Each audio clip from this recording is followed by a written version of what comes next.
tonight's panel, we're welcoming some incredible game designers. We have John McKellan of No Code, Dan Pinchbeck of The Chinese Room, and Malath Abbas of Biome Collective on a panel chaired by Shay Thompson. To give you a bit of an introduction, Shay is a presenter and video producer working in the games industry. She previously hosted McLaren's Shadowcast, has hosted panels and podcasts for BAFTA, and is currently appearing on the BBC Sounds podcast, Press X to Continue. So we're just going to get everyone spotlighted so you can see them all, and then I will hand you over to Shay to get us started. Just need Dan now, we're almost there.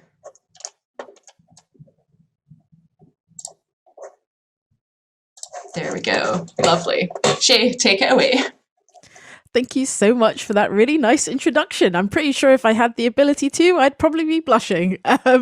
We have a wonderful session ahead of us, and I cannot wait to get stuck in. Just before we do that, just to kind of reiterate the housekeeping, we'll have time for some questions at the end. So if there's anything you'd like to know from our brilliant panelists, please drop them in the chat and we'll get around to them at the end. It would be good to get acquainted with all these incredible minds. So let's get started. If you could all introduce yourselves and tell me a little bit about what you do, starting with you, Mal. Thank you, Shay. Yeah, hi everyone. I'm Mal from Biome Collective. We're an experimental games design and digital arts group of people who've been working in Dundee for the past 6-7 years. Yeah, we're a bit of a community. We do kind of experimental games, digital art, and I work there primarily as a kind of independent freelance designer and producer. That's me. And you, Dan, if that's okay. Hi, yeah, I'm Dan. I'm the creative director of a studio called The Chinese Room. I'm probably best known for titles like Dear Esther and Everybody's Gone to the Rapture. I'm come from a background, I'm a writer. I've also done a bit of design in our early games. These days, I mainly sort of like wrangle spreadsheets and try and convince people to give us money and all that sort of stuff as well. So yeah, that's me. And last but certainly not least, you, John, please. Hello. Yeah, I'm John. I'm the creative director and founder of No Code. We're kind of known for our narrative, kind of semi-experimental narrative games, Stories Untold and Observation. We are based in Glasgow. There's about 20 of us now. And yeah, last year we won the Best British Game BAFTA, which is like our peak so far. So hopefully it's going up and we're not going down from here. We'll see how it goes.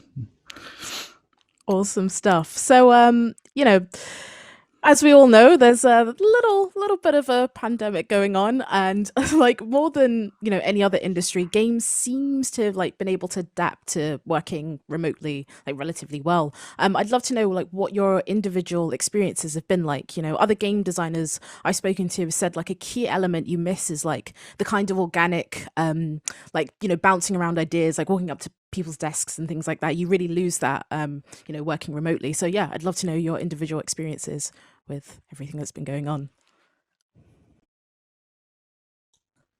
Yeah, I can speak a little bit. We went into working from home just a couple of weeks before lockdown kicked in up here back in, March, nearly a full year ago. We're still paying rent for that office, but there we go. And yeah, it's been quite an adjustment. We've been doing well in the sense that, you know, we're lucky to be in an industry where you can continue to work from home, and, you know, we've got to be very grateful for that. But it does make the creative aspect of the job just that little bit harder.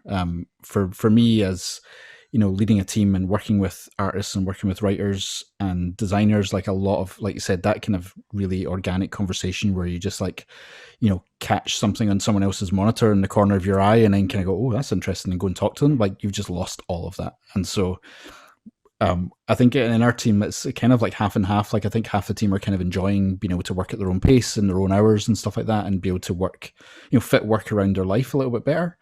Whereas for other people like myself, it's just been this real challenge where, you know, I'm trying to write, you know, nuanced dark horror material with the soundtrack of Frozen blaring next door from the kids and stuff like that. So it's like, it's a completely new set of challenges. And we've been trying to find ways to get around those problems, like, you know, to try and integrate the team better and you know, find ways for us to communicate. But it always comes down to like having to set up a meeting or like, you know, find a Google Meet room, those kind of things. And you're always got those little bits of friction in the way of the creative conversation that I find really tricky.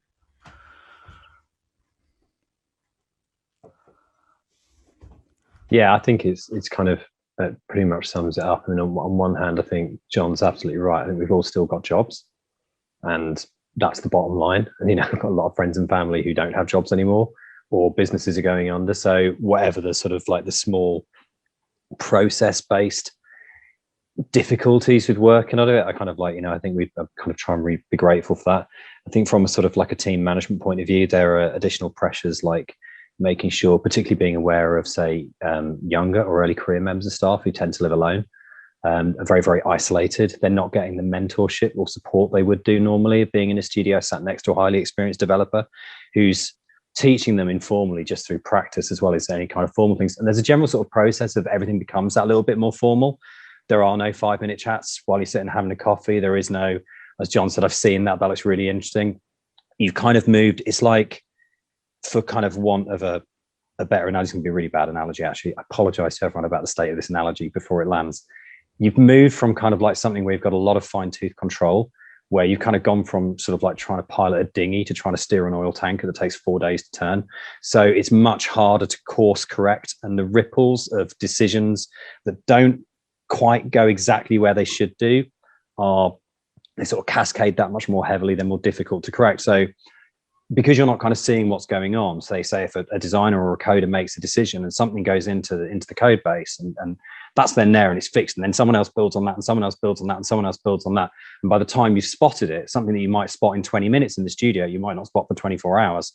And in game development, that means that if you're a studio like us, where we've got nearly 50 people, an awful lot can be built on top of something which isn't quite correct incredibly quickly, and then you spend a lot of time unpicking that. So between the psychological thing of it being much more difficult to keep an eye on your team because you're not seeing them, and people are on Skype and Zoom and Teams constantly, and the last thing you want to do is ping them another meeting, another message, but trying to make sure you're keeping an eye on where people are, and also trying to keep the ship kind of like in the right direction. I think it's definitely been interesting.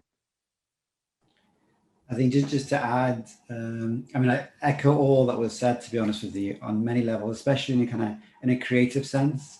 Like I'm definitely one of those people who likes to go have a chat with someone, especially with design, because I'm very much kind of everyone that, we're designing something together. I'm all about, let's have a chat, let's bring something together. If you're a program, whatever, everyone contribute to something, and you can only do so much of that over a Zoom call or a Miro board, whatever. But there is a flip side to our experience at Biome Collective, because obviously we're a bit of a co-working space. There was 20 of us before the lockdown. Since then, our membership has actually grown, and our sense of community has got much stronger. Whereas on one hand, I'm finding it difficult to do creative projects, and timelines are slipping, and it's new challenges. But the sense of community as a collective has been quite strong. So people have been sharing regularly, and every Friday we share work together. We've attracted a more diverse range of people, which is quite nice. So I felt that's been quite nice, because we're very much on the kind of micro scale.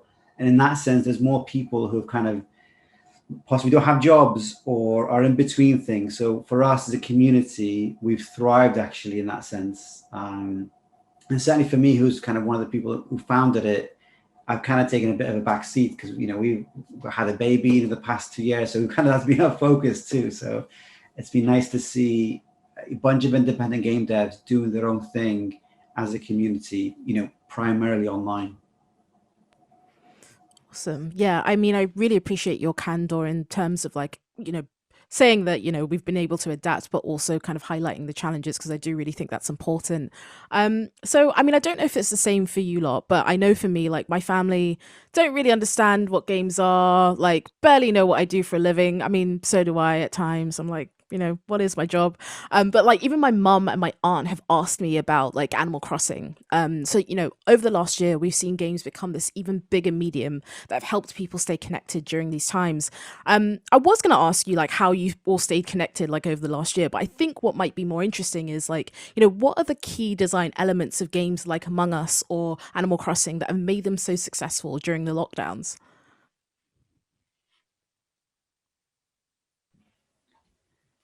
I think maybe to jump in there, on some level, I think it's accessibility and limiting friction on some level, where things have kind of, scaled incredibly well. And certainly for me, my dad, there's a Animal Crossing in the kind of initial boom. I think there was a particular article on the BBC, and my dad emailed it to me, which is hilarious. You know, he would never normally email me a game thing, and he was like, "You do games. This things are going well, right?" I was like, "Yeah, yeah, I love Animal Crossing too." So that's quite funny. But I think accessibility in some regard is kind of, I think these games would have done well anyway, but they've just done exceptionally well because of the circumstance too, I think. I think there's a comfort in their predictability. I think there's something where you know what's going to happen, you know who you're doing it with. I think particularly those games which foster a very positive interaction with strangers, or it's a very controlled set of people that you're playing with. So, and I think hopefully that's something which is kind of, you see reflected a bit wider in kind of like multiplayer culture in games anyway. I mean, I'm sort of like always been really inspired by, say, like the way that the Overwatch community has been handled in terms of going, this will be a positive experience for everyone. This is not a space that can be colonized by a few and dictated in those kind of ways that quite a lot of online multiplayer spaces have tended to be historically. So I think they're games where the sort of like the loops of gameplay are relatively short. You don't have to invest huge amounts of time to make progress or have a satisfying experience. You can get one quite quickly. You kind of either have somewhere where you know who you're doing it with, and there's a comfort to this is a place where you and your friends hang out, or they're places where they have very, very positively controlled socialization. So it's somewhere to make new friends. And there is just a very simple, I think in times that are very uncertain, where a lot of people are, you know, in terms of uncertainty of health, of employment, of what's going on in terms of seeing friends and family socially, all those kind of things, I think it's really proved. So I saw years ago at GDC, I saw Amy Hennig, who's the creative director of the Uncharted series, is like long-standing, complete. I just worship the ground Amy Hennig walks on. And she had this amazing micro talk where she talked about, when we talk about games and we talk about them having a social power, we should always remember that escapism is a massively important social force, and games provide that probably better than any other medium. I think there is just a simple joy of escapism that they brought a great deal of comfort in that way as well. I mean, yeah, I think with Animal Crossing in particular, like we didn't really, you know, like my wife and I had never really played those kind of games before, never really taken interest until like our kids were getting into it, and you know, had kind of discovered it, and then our parents had also discovered it, and I think it was like, and weirdly, like as far as like throwback references go, they were saying, oh, it reminds me of Farmville, which is like 15 years old now or something like that, when Farmville first came out. And it was that same kind of thing, is that it was something they could easily relate to. It was like a game they'd kind of played before in some capacity, but in this thing, I think what made Animal Crossing really special at this point was that it was allowing people to do exactly what they weren't allowed to do in real life, which was invite people over to their customized space, right? You got to like go to their house. And so you could chat and you could do those things. And it was like, just, you know, by coincidence, it happened to be the exact type of interaction that you were yearning for, which I think helped massively in enticing other people to get really invested in it and like customize their space and stuff like that. Yeah. Yeah, that's a really good point, actually, that I hadn't really thought about. Like, I had group chats for, you know, a lot of like the turnip, like stock market and stuff, like where we'd just like kind of ping prices back and forth, which I guess was like some weird foreshadowing for the GameStop stuff that happened later on. Like, actually, that's a good point that you mentioned, Dan, about, you know, the kind of like Overwatch multiplayer experience. Like, do you think our tastes and expectations around games have changed like during the lockdown? And, you know, do you think that will continue to change? Well, I mean, if I think we're talking about the sort of the idea of online multiplayer communities becoming like more inclusive and less toxic, then I certainly hope this like trend which continues, because it certainly needs to happen. I don't know. I think so. I mean, it's going to be really difficult. I think it's kind of on a wider social level. It's hard to predict how we're going to come out of this anyway. That sort of like part of me wants to go, we'll come out of it and we'll be generally a more sort of like caring, kinder society, because now we've all had the experience of what it's like to be excluded from society in a certain way, particularly like in terms of people who have like long-term health problems or have been shielded and this kind of stuff. Everybody's in the same situation as them in terms of not being able to do things all the time. So I kind of hope that's going to be a result that will come out of it. I kind of, the slightly more cynical side of me goes, we're going to hit that lockdown date and literally the pubs are going to explode, and it'll just be sort of everyone will just go, I'm going to live in exactly the way I've been wanting to do for the last year and nothing will change.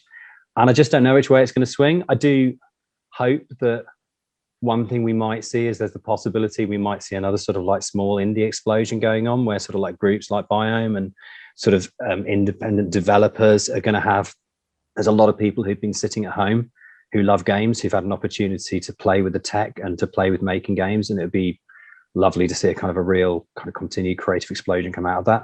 I think it's going to be interesting for a studio like us, where obviously we've got, we recruit a lot because we're part of a growing studio, seeing what sort of like early career or young developers are going to hit us in the next sort of like 12 months who have probably cut their teeth making games at home as much as they've been on any formal courses. And that's a good thing for inclusivity as well, because it is actually kind of like reaching out to different parts of the community that may not have had the opportunity to be on games courses or to, sort of to have the same opportunities as everyone else did. Absolutely. Mal, John, do you have any insight on those questions? I think just one thing, one change is kind of in terms of the development process, people being able to work from home, maybe consider kind of home and work in the future, especially people with children. I think that's going to be a big game changer, I think. I think also people being able to, live in quite an affordable place like anywhere in Scotland, quite frankly, compared to a London, for example.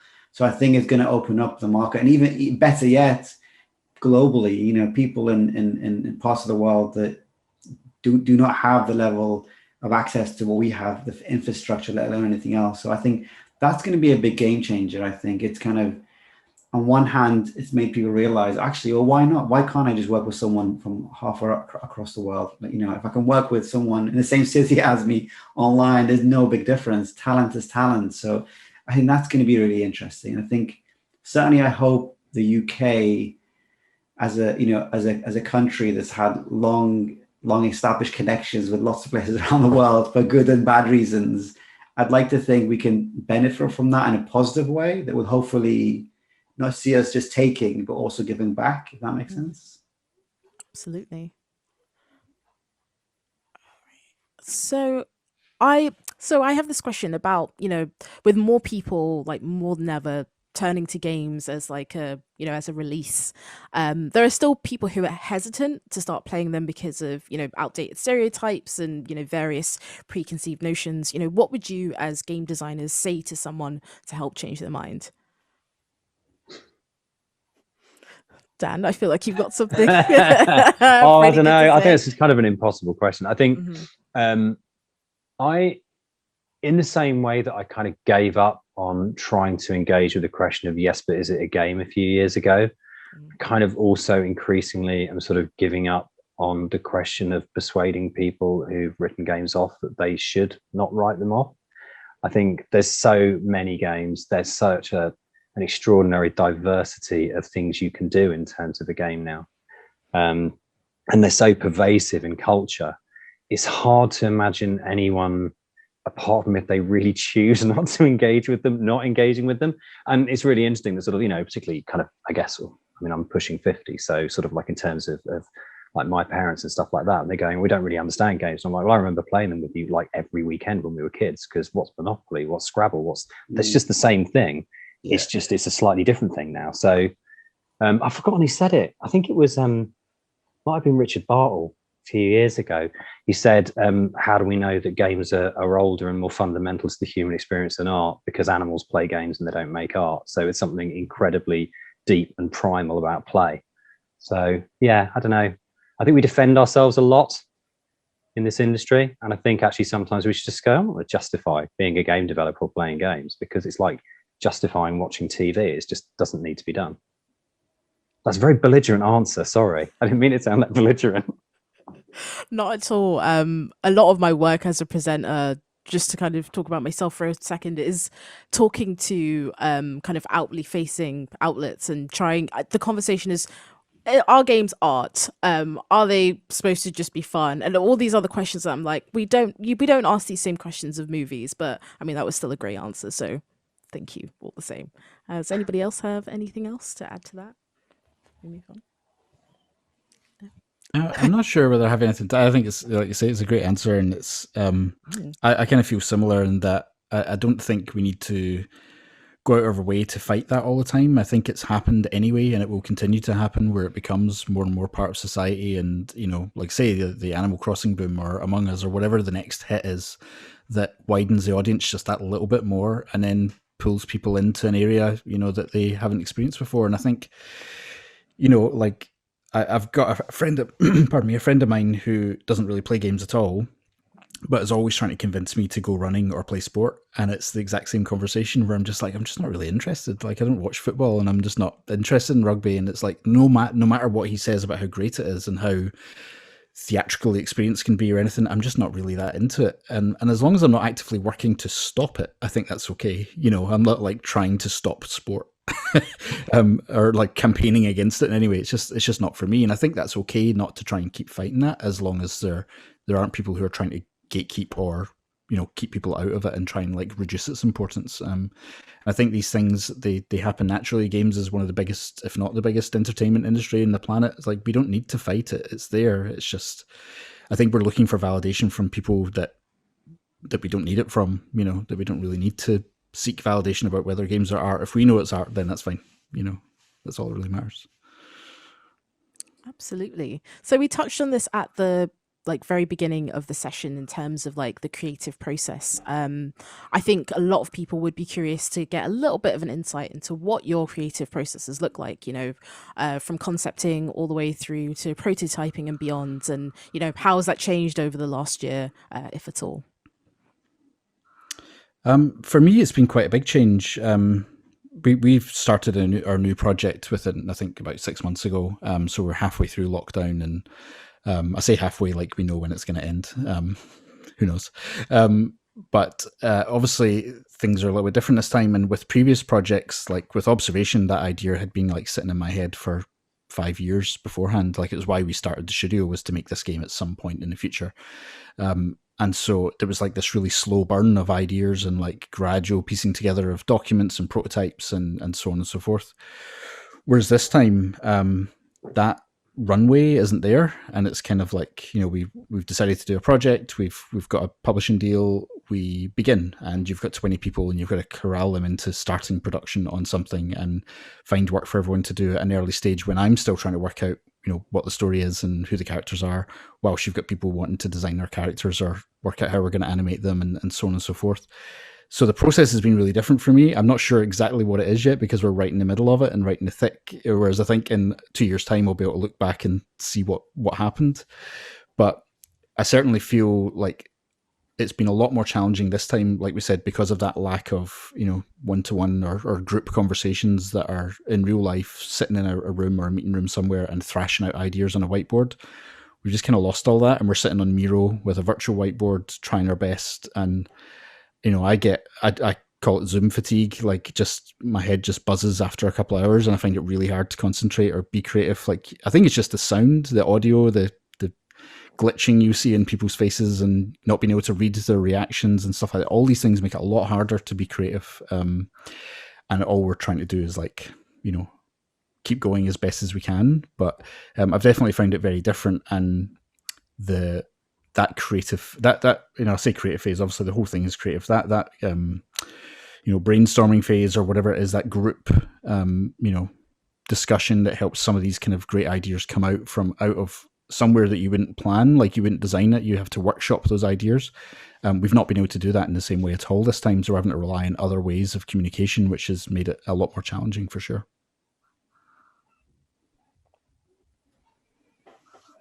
I think with our process, I'll give you a particular example. We, as Biome Collective, we're all independent freelancers. We pitched for a potential collaboration through one of the creative clusters here in Dundee called In-Game, working with Story Futures. And we essentially were put in a room, a Zoom room, whatever, with a bunch of writers, primarily from film and television, and we exchanged knowledge, exchanged, you know, practice, shared some work between ourselves. And then we managed to kind of select a writer. They came up with a kind of an original concept, and then we put that into a pitch document. this is me primarily working with as a producer, I guess, as a creative producer, primarily first and foremost, trying to identify a market, who's this for, who's the audience, where's the potential funding beyond, all that kind of stuff. The kind of boring stuff that's really incredibly important, actually, if you want to connect to an audience. We were lucky to get the grant funding to kind of do a prototype. So we're in that process at the moment. So there's 5 of us, London-based writer, the rest of us are in Scotland. I myself, I'm kind of working across design, production, and art. My colleague Tom's doing sound design, art, and design. We've got 2 programmers working across kind of more engine stuff to more kind of creative stuff. And generally speaking, we try and chat at least a few times a week. But the Zoom fatigue, as we mentioned, is a real thing. So we're really trying to limit that as much as possible because, yeah, I mean, especially me, I'm having all these different meetings, so it's very, very challenging. And we're really we're striving for, not do anything, what's called in this crunch, for example, whereby people overwork essentially. And that can be something that can easily happen now with people being at home. So we're trying to actively talk about, well, what are your hours, how much you're working, or to just do what you can. And classically, you pitch a project, you make plans, and you have an ambition to do X, Y, Z, and you start the process and you realize that the tools are rubbish. You got to fundamentally build things from scratch, classically, and your ambition has to come down, to earth, quite frankly. And so we're in that process. You have these great ambitions about what's possible, but then you have to kind of scale it right down and do the simplest things and do them really, really well. So we're focusing on a prototype, and what that's essentially a very small version of the bigger game. That's so that if I give it to you, you play it for maybe 5-10 minutes, and you get a good grasp of what we're pitching essentially, and you want it. We want to make it accessible, easy to use, and express the story essentially. So that's kind of our process at the moment, and it's a bit of a mess at times because we're trying to be creative, but it's that kind of classic balance of trying to let people get messy, be creative, but trying to stick to some kind of plan where you got to make a thing at the end, and it's collaborative, which makes it 10 times more challenging. Yeah.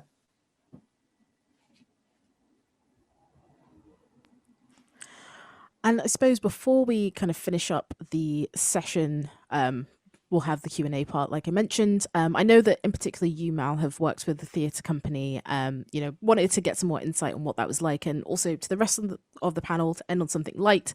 Are there any kind of like cross-sector collaborations you'd like to do? So let's start with you, Mal.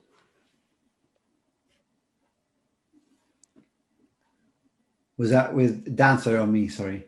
Sorry, that was for you, Mal. Sorry, I misheard you. I think I love working with people outside of games. I really enjoy it because I feel, going back to what we mentioned earlier, I think there's a lot of people who love games, who are curious about games and really want to engage with it, especially because it's so appealing to younger people. So I love working with people outside of games. The project I just mentioned, the writer, she's not from the world of games, so it's really exciting. I've had the pleasure of working with dance, theatre, a whole range of different disciplines in the arts or even sciences and all sorts. And I really enjoy it because I feel there's a bit of freedom in terms of creativity, because I feel in the games bubble, there's a bit of like, we want to make that thing, right? Everyone's making it amongst us. Everyone's making, everyone's repeating what already exists and is quite successful. And that's how humans operate. So you can't argue against that. But I'm always interested in the spaces in between where we can push the medium. And I've always found it much easier to kind of get on and be creative when working with people outside of the games bubble. So I've always found it very fun. But on the flip side, there are challenges that come with that. So quite often with my work is I'll do a lot of hand-holding and taking people through the process. Quite frankly, especially if I'm working with the arts world, games there cost a lot more, quite frankly, in terms of equipment, software, skill set. It just is what it is. So you have to justify that. You have to be able to articulate that in a way that makes sure people still want to work with you.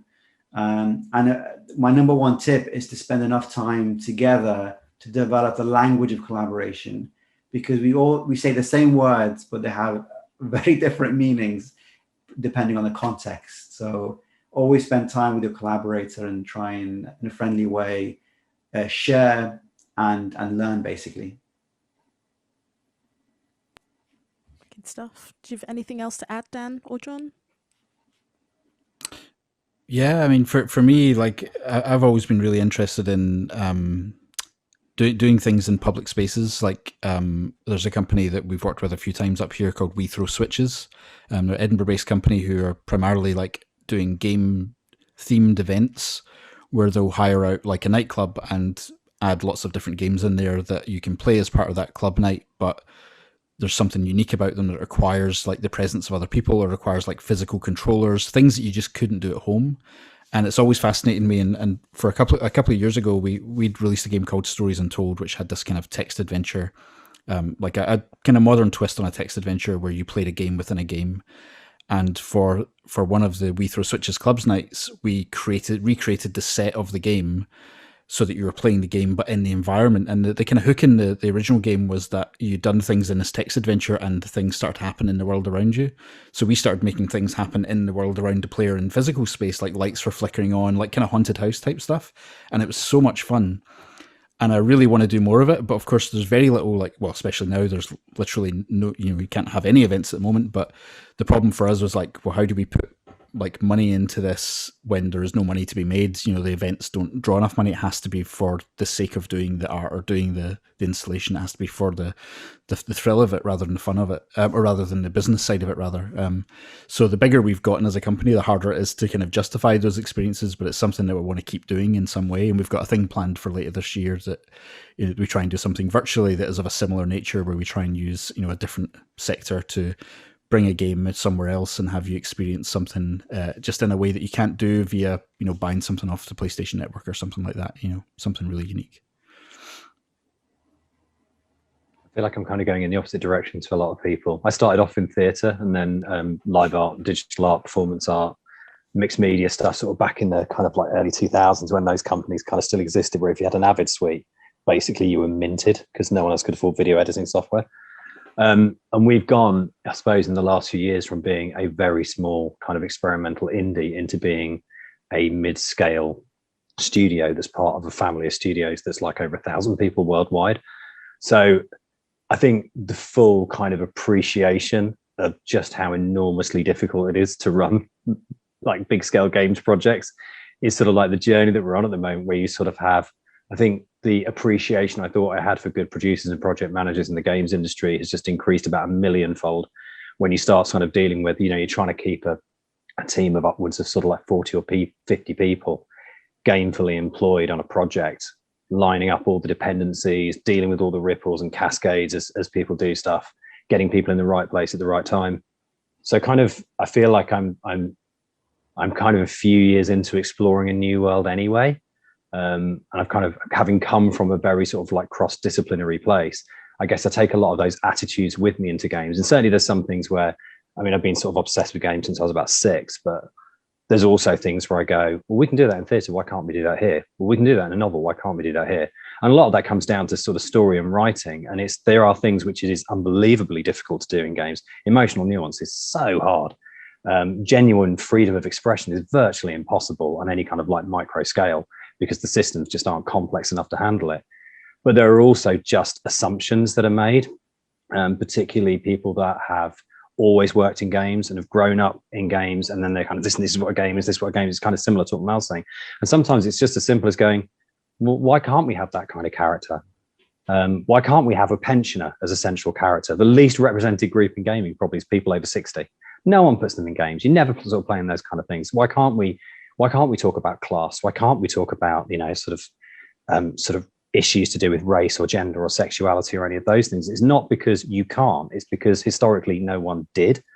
And for me, it's kind of interesting being in a space where I think as more and more people come in from outside games and are successful within games, that changes that language and that sort of discussion that's going on. And it's why we've seen this sort of an explosion in terms of the diversity of game content and stuff like that. But that just needs to keep pushing. I think there's so much work to do there of just kind of challenging our expectations of what the medium is, and just kind of always expecting a little bit more of ourselves. So yeah, I think for me, I'm kind of interested in how we better represent the reality of culture within games, But I think we can do that without moving outside the medium, but we could definitely be doing more of that. Yeah, I would agree that one of the things that's always struck me is that there's no topic that's out of bounds for film, but for games there seems to be this it has to be a commercially driven decision, whereas you'll get films made about everything and anything, and that's what makes it so exciting and so special. But for games, it's kind of like, well, no one will buy that, and that's the first thing people think about. And I think part of that comes from its history being born in the software industry rather than the entertainment industry. Like we were writing code first, and then the code became enjoyable to play, and now we make entertainment. But I feel so many people kind of mislabel the games industry as a software industry, or that's how we treat it, when really we're making films, we're making theatre, we're making art, it's creative first and the software backs it up. But I think we allow other mediums that freedom that we don't have, and there's no real reason for it other than us actually taking the risk to try it. And I think, as Dan said, there's a lot of things that are a lot harder to do, and that cost a lot more money or cost a lot more time. I mean, we've been talking to film companies recently about adaptations of stuff that we've done, and it's just blowing my mind that they don't have to worry about, when you build a set, that the actors might walk through it, or that that the physics stops working on set and the cameras flip upside down, and you don't have to worry about any of the things that can go wrong. You just build the thing, shoot the frame, and you're done. Whereas we have to consider all these technical problems on the side of it, and everything becomes a lot more harder. But it shouldn't prohibit us from trying. That's the thing, is that we should find ways to integrate that into, or just like films do, into still commercially viable products, but just managing what you put in them. Oh, I think you're muted. Shay. I knew it was going to happen at some point. Glad it happened at the end.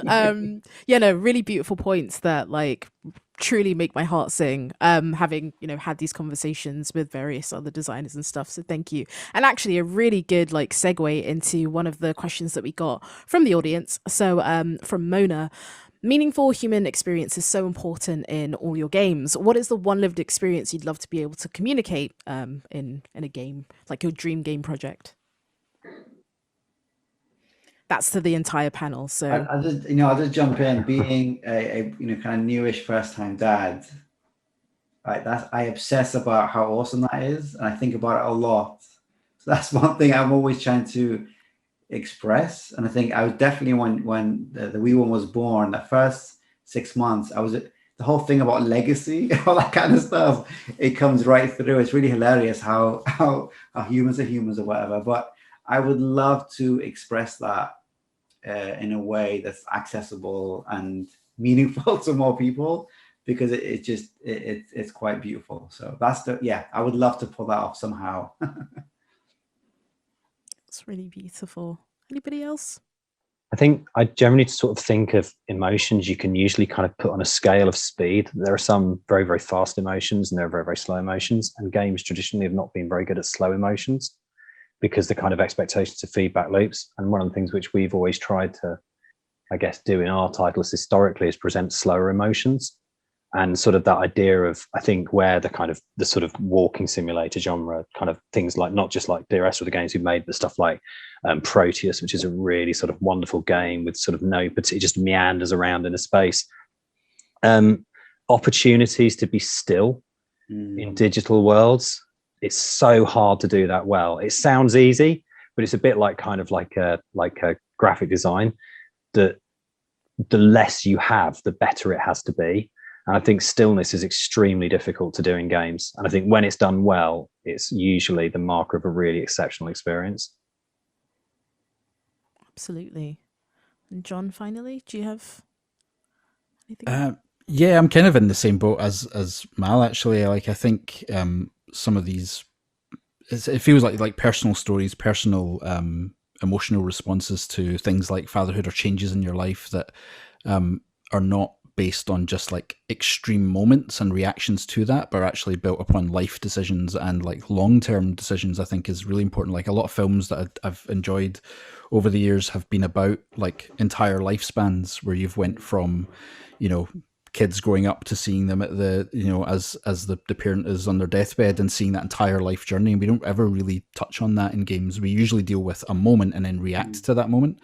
And I would really like to explore, the life story of someone, or life story of a cast of characters, that that the game can meander from different genres as you go through that, depending on the kind of events you want to cover. But it just really allows you to kind of get to know a character, not just how they deal with a situation, but how they live their life. We just don't really do that yet, and it'd be great to do more. Absolutely. We've had so many good questions. I'm like trying to find ones that aren't duplicates. Here's one. So what would be a good way to make games feel more like entertainment and have people try out different kinds of games, not just for gameplay, but for experiencing the stories they bring forward as the main point of the game? So we had that just dropped into the Zoom chat. I think what I would say is that writing and stories, I mean, certainly since I've been developing, so we started off making versions of existing games in 2007 and shipped our first game in 2012. I'd say since about 2011, we've seen story and writing and voice acting and music and all of those kind of like elements boom in a way that beforehand it was so visually driven, and it's still incredibly visually driven as a medium. But actually now there's very little excuse of shipping a poor story with unrelatable characters in a game, because actually there's enough evidence out there that it doesn't cost any more to write a good story and to get voice actors in and to get them to deliver it properly and to get a composer to write a decent piece of music than it does to do that badly. It's just a question of expectation. And as games like, say, like The Last of Us have been such enormous global hits that are so story driven, it's really pushed forwards that argument of going, actually, okay, the gameplay really has to be fundamentally on a moment by moment. The fun has to be there in terms of the gameplay, but a great world, a great story, relatable characters, a proper emotional depth and arc to something simply makes a better game for the most part if you're telling any kind of game with a story in it. So I think that has changed the discussion around games. And certainly now games are discussed in non-games media in a way that they weren't even 5 years ago. It's not a surprise to see them being discussed within sort of like mainstream media. It's just a straightforward cultural force. And that's because that discussion has changed. Because rather than being these sort of esoteric, weird, magical little things that people did in darkened rooms, people have gone, oh, it's got a story. Oh, I know that character. Oh, I understand that. That relates to me. That's a kind of a story that people can engage with, even if they don't play it. So I think that has moved a long way, actually. I think you wouldn't have a few years ago have had, you know, kind of like game music shows on national radio and kind of like shows dedicated to gaming on TV. And much as I really, really don't like it, films like Ready Player One, you know, this is a really major thing. Everyone sort of goes like that. Ugh, that's how games are represented to the world. Ugh, no, we're not like that, honestly. But that would never have happened. And that's because people can see the story and they can see the relatability in what's being produced now. So hopefully that means that, you know, sort of when we talk about sort of like the amount of money it costs to make a game, the people with the money who are willing to invest millions and millions, tens, hundreds of millions in an entertainment product go, oh, there's a value in making this thing have a decent story and be relatable to people outside gaming. And so it should just snowball and become hopefully something which is just part and parcel of it. Absolutely. I saw your mouth open, Mal. We add to that. You know, either Shay. I think for access thing, I think, you know, if I want to watch something, a film, you know, television, etc., accessibility, that kind of those mediums are just so much different to, I have to buy a PlayStation, I have to, you know, build a computer, all these kind of things. And even within the kind of our platforms of, you know, PlayStation Network, Steam, Itch, all these things, they just need to grow and in such a way just to be more accessible, quite frankly. So I think this is naturally happening year on year. I mean, you just see even people like social networks like TikTok investing, looking for games, interactive content. So I think naturally things are going to be more and more accessible, which is just going to draw more and more people in, to be honest with you, which is quite exciting, really, because quite frankly, these new audiences are not going to be happy with the game that's been existing for the past 30 years. They're going to want more stories, new content, stories untold, shall we say. That's what they're going to want. So, yeah, which is quite exciting. Yeah, I think that's the thing that will actually help with the cross-pollination of films and games. Like we used to, back in the 80s, we had a lot of, you know, films becoming games, and that usually kind of worked. Like I remember playing like Ghostbusters 2 and things like that on the Spectrum. And then in the 90s and 2000s, we had a lot of bad conversions, and we had a lot of bad films come out of games, which done a lot of damage. But now we have things like, The Last of Us is going to HBO, and we've got Game of Thrones on mobile as Reigns. And we're seeing it turns out you can do that right if you just pay attention and do it properly. And what that does is introduce a whole bunch of millions of people who love Game of Thrones, introduce them to mobile gaming on Apple Arcade. And it's just a gateway to more interesting experiences. And I think now that we're actually taking that side of things seriously and doing a better job of it, the audiences will just increase and increase, and it will become more accessible for people in that sense as well.